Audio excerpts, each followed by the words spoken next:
ہر شخص نگیٹو تھا. یہ بات میں نے اس وقت بہت زور دے کے کہی تھی آپ لوگوں کو سمجھانے کے لیے. اسی سلسلے میں جو ہمارے ہندوستان میں باہر سے بیرونی ممالک کی جو جماعتیں آئیں اور بیرونی ممالک کے لوگوں کو کس طرح کی مشکلوں کا سامنا کرنا پڑا، جماعتیوں کو ان کو جیلوں میں تک کے رکھا گیا، ان کے خلاف لک آؤٹ نوٹس جاری ہو گیا. لیکن میں بتانا آپ کو اس لیے چاہ رہا ہوں کہ ایک بہت چھوٹی سی خبر اخبار میں آئی تھی اور مجھے اپنے ذرائع سے بھی پتا چلا کہ اس لک آؤٹ نوٹس کو سرکار نے سپریم کورٹ میں واپس لے لیا. جب ان پر الزام لگا تھا تو بڑے بڑے چینلز، ہندوستان کے بڑے بڑے چینل جو تھے وہ یہی چیخ رہے تھے، یہی چلا رہے تھے کہ لک آؤٹ نوٹس جاری ہو گیا اور تبلیغیوں نے یہ کر دیا اور ودیشی تبلیغی جو جماعت کے لوگ تھے ان لوگوں نے یہ کر دیا، ایسا کر دیا. لیکن اسی کو دھیرے سے واپس لے لیا گیا اور ان کو کلین چٹ. اس بات کو آج ٹی وی چینلز پہ کہنے والا کوئی نہیں ہے، نہ اس پہ کوئی ڈیبیٹ ہو رہی ہے. دوسری اسی سے جڑی ایک بات آپ کو اور بتانا چاہتا ہوں. میں یہ اپنی ذمہ داری سمجھتا ہوں، میں سوچتا ہوں کہ اگر میں نہیں کہوں گا تو سب تو گونگے بہرے، میں بھی گونگا بہرا بن جاؤں. اور اس وجہ سے کہ بھیگے ہوئے پروں سے پرواز کر کے دیکھ، بھیگے ہوئے پروں سے پرواز کر کے دیکھ، انجام خدا پہ چھوڑ دے آغاز کر کے دیکھ. تو میں ایک آغاز کر رہا ہوں اور کہتا رہوں گا، زباں کٹ جائے گی گر چپ رہوں گا. زباں کٹ جائے گی گر چپ رہوں گا، جگر پھک جائے گا اگر کچھ کہوں گا. تو میں اپنی زبان کو روک نہیں سکتا.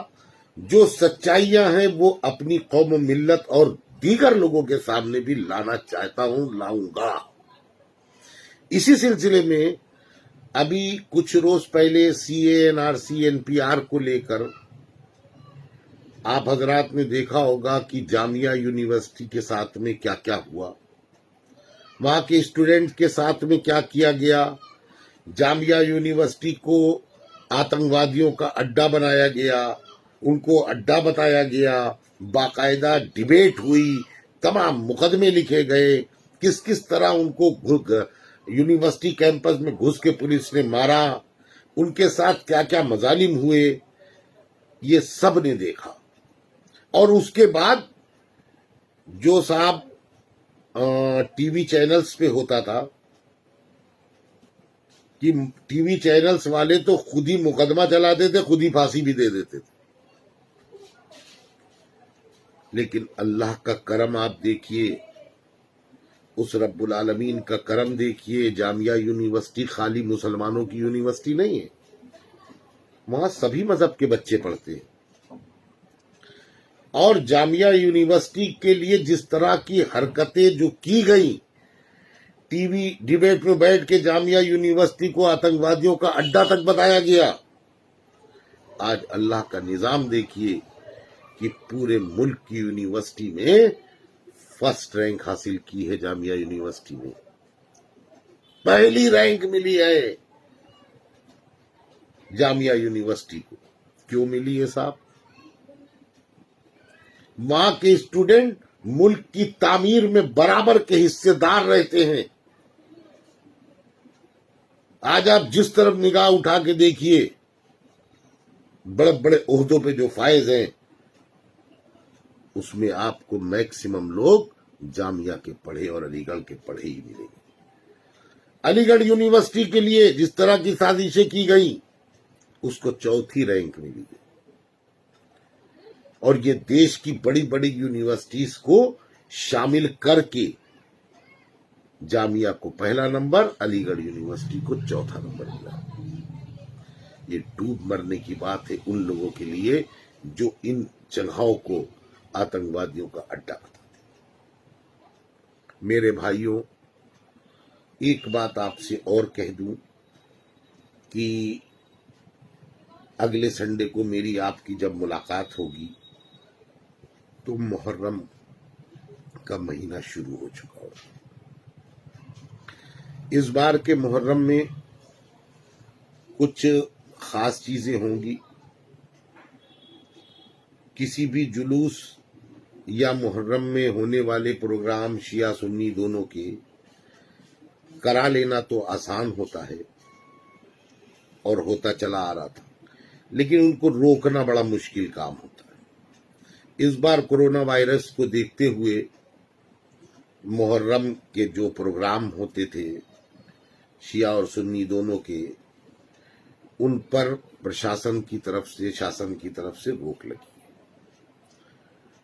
تو ہمارا آپ سے یہ کہنا ہے کہ جو آپ کے اپنے پروگرام ہوتے تھے، جہاں تک مجھے جانکاری تھی میں نے اس کی لسٹ دے دی ہے۔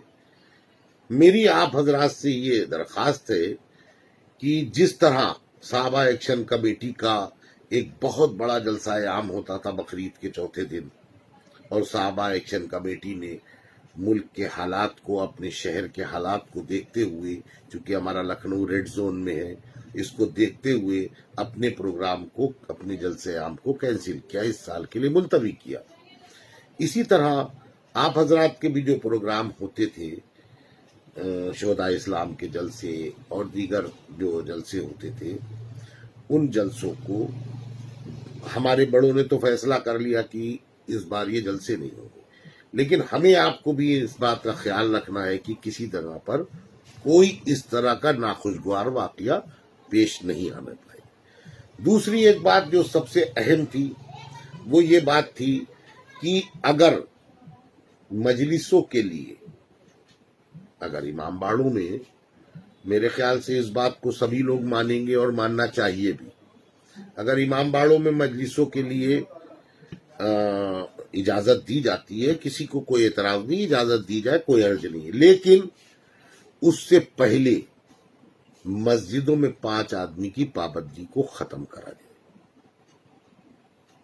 یہ کسی ورگ وشیش، کسی سمودائے کا تعلق نہیں ہے، اس میں یہ نماز سے جڑی ہوئی بات ہے، جو ہمارے اسلام کا، ہمارے دین کا پہلا ستون ہے، نماز۔ تو اس لیے یہ بات کا خیال رکھا جائے۔ میں نے حکومت کو بھی اور پرشاسن کو بھی لکھ کے دے دیا ہے کہ کوئی کام کرنے سے پہلے مسجد میں جو 5 لوگوں کی پابندی ہے، اس کو پہلے ختم کیا جائے، تب آگے دوسرے کوئی بات کی جائے۔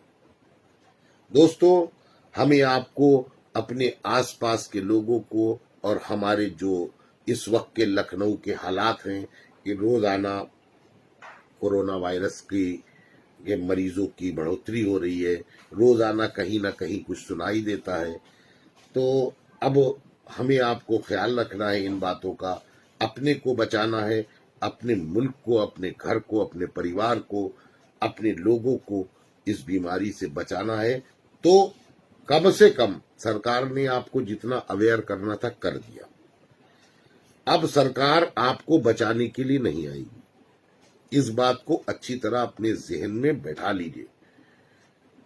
اب آپ کو آپ کے حال پہ چھوڑ دیا گیا ہے، اب جب ہمارے حال پہ تو ہم کو اپنی حفاظت خود کرنا ہے، اور حفاظت خود کرنے میں کیا کرنا ہے یہ آپ سب کو معلوم ہے کہ کس طرح ہمیں اس وائرس سے بچنا ہے۔ انہی باتوں کے ساتھ میں اپنی بات کو ختم کرتا ہوں۔ انشاءاللہ اگلے اتوار کو آپ سے پھر ملاقات ہوگی۔ خدا حافظ۔